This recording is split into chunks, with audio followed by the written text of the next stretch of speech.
Do you think that just because you fight with your partner, it means you automatically have an unhealthy relationship?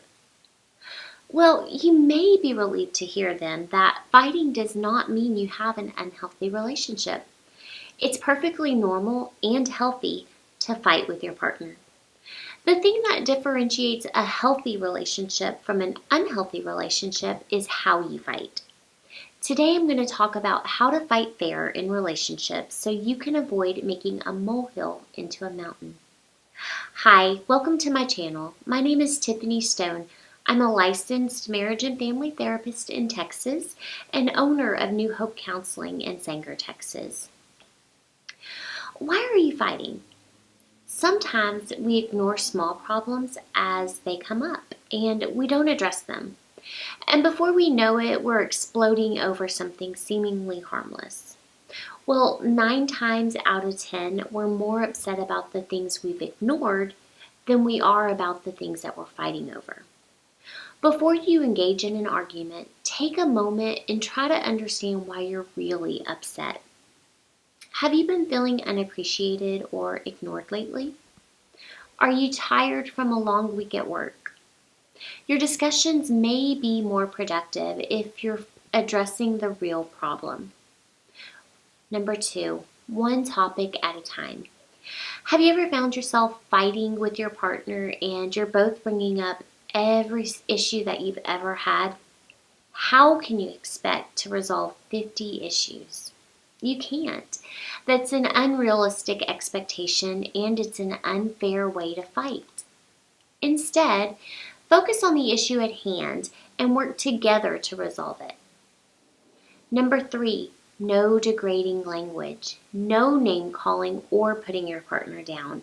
This is just disrespectful and it doesn't resolve anything. In fact, oftentimes this actually makes the argument worse by adding hurt feelings. Remember, we love and care about the people that we're with, so let your language reflect that. Number 4, choose to be calm and respectful towards your partner, even when arguing.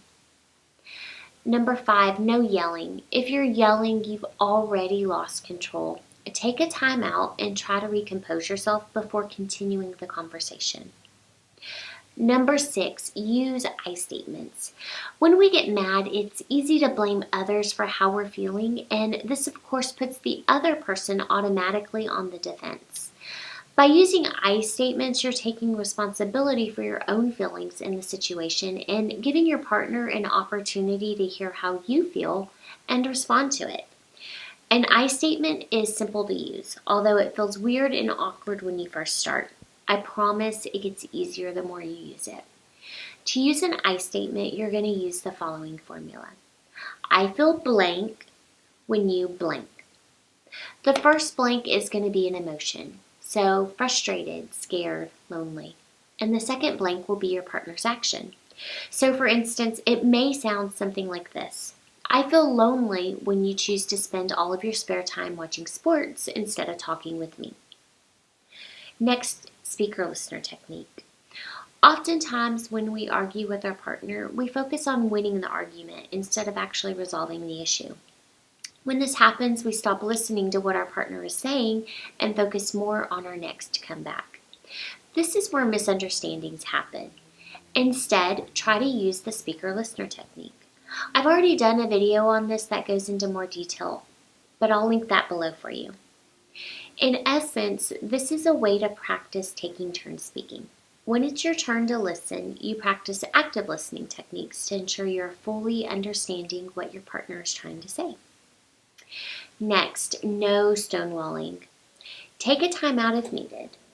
Stonewalling is basically a fancy term that means ignoring or shutting out.